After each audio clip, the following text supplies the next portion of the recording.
దేవుని పరిశుద్ధమైన నామానికి మహిమ కలుగును గాక. సన్ రైజ్ విత్ స్క్రిప్చర్స్ అనేటువంటి కార్యక్రమాన్ని వీక్షిస్తున్న మీ అందరికీ కూడా ప్రభువైన యేసుక్రీస్తు వారి నామంలో నా వందనాలు తెలియజేస్తున్నాను. ఈ ఉదయకాల వాక్య ధ్యానం కొరకు కొరింథీయులకు రాసినటువంటి 2వ పత్రిక 9వ అధ్యాయము 7వ వచనాన్ని మనం చదువుకుందాం. సనుగు కొనకయు బలవంతముగా కాక ప్రతివాడు తన హృదయంలో నిశ్చయించుకొనిన ప్రకారము ఇయ్యవలెను. దేవుడు ఉత్సాహముగా ఇచ్చువారిని ప్రేమించును. సనుగు కొనక బలవంతంగా కాకుండా ఉత్సాహంగా ఇచ్చేటువంటి వారిని దేవుడు ప్రేమిస్తాడు. ఒకరోజు ఒక పెద్ద సభలో ఒక దైవజనుడు వారి యొక్క చేరినటువంటి ప్రజలందరితో కూడా చక్కటి వాక్యాన్ని పంచుకొని దేవుని కొరకు ఇవ్వడానికి గురించినటువంటి విశిష్టత ప్రాముఖ్యతను గురించి వాక్యంలో చెప్పాడు. అయిపోయిన అనంతరం ఆ కొడుకులో కానుకలు సేకరించారు.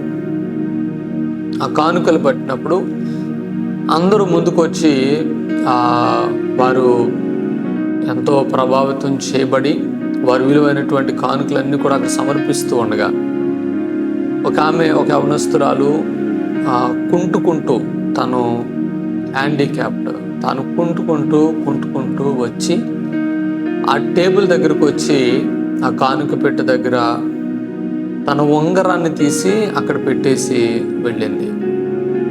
అది చూసినటువంటి ఆ దైవజనుడు చాలా ఆశ్చర్యపోయాడు. మీటింగ్ అయిపోయిన తర్వాత ఆమెను పిలిచి మాట్లాడన్నాడు. అమ్మా, నువ్వు చాలా ఉదారంగా మరి కానుకనిచ్చావు, నీకున్న దాంట్లోనే నీకున్నదంతా ఇచ్చావు. కాబట్టి మరి మాకు ఏదైతే ఈ సభకు కావలసినంత ఖర్చు ఈ కానుకల ద్వారా సమకూర్చబడింది.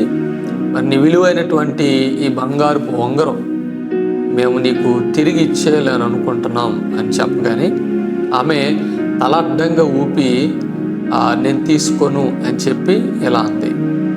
నేను ఇచ్చింది పాస్టర్ గారికో సంఘానికో ఇవ్వలేదు, నేను దేవునికి ఇచ్చాను, కాబట్టి నేను దాన్ని వెనక్కి తీసుకోను అని చెప్పి.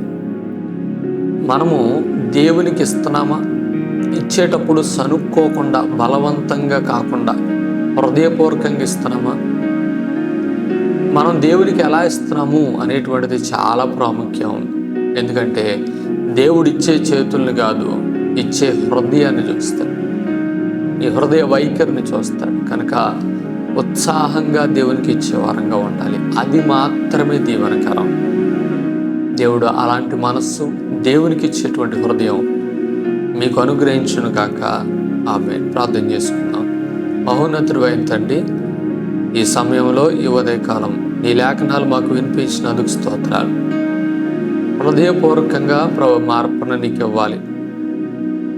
ఇటు మనసు ఇవ్వండి. ఎంతకాలం ప్రభా మరి ఎన్నో కోడికల కొరకు కానుకలు ఇచ్చి ఉండొచ్చు, ఎన్నో ప్రభా మరి సాంఘిక కార్యక్రమాల కొరకు కానుకలు ఇచ్చి ఉండొచ్చు, ప్రభా ఎన్నో సంఘ కార్యక్రమాల కొరకు కానుకలు ఇచ్చి ఉండొచ్చు. నీ బిడ్డలు ఏ రీతిగా ఏ కార్యక్రమాలకి ఇచ్చినప్పటికీ హృదయము సరైనదిగా ఉండాలి. ఎందుకంటే కయ్యను హేబేలు కూడా అర్పించారు, కానీ వారిలో మంచి హృదయుడైనటువంటి హేబేలు మాత్రం మీరు అంగీకరించారు. ఉదయం కూడా నీ బిడ్డలు ప్రభా మరి ఇస్తున్నారు, అది వారి మెప్పు కొరకు ఇస్తున్నారేమో క్షమించండి. నీ నామం మహిమపరచుకున్నట్లుగా హృదయపూర్వకంగా కృతజ్ఞతాపూర్వకంగా వారికి కలిగిన దాంట్లోంచి నీకు ఇవ్వడానికి తగిన మనసు ఆలోచన వారికి ఇమ్మని, ఉత్సాహంగా ఇచ్చేటువంటి ప్రేరేపణ వారిలో కలిగించమని వారందరినీ చేతులకు అప్పగిస్తూ యేసుక్రీస్తు నామములోనే ప్రార్థించి అడిగి వేడుకుంటున్నాం తండ్రి. ఆమేన్. వందనాలు. దేవుడు మిమ్మల్ని మీ కుటుంబాలను దీవించి ఆశీర్వదించును గాక. ఆమేన్.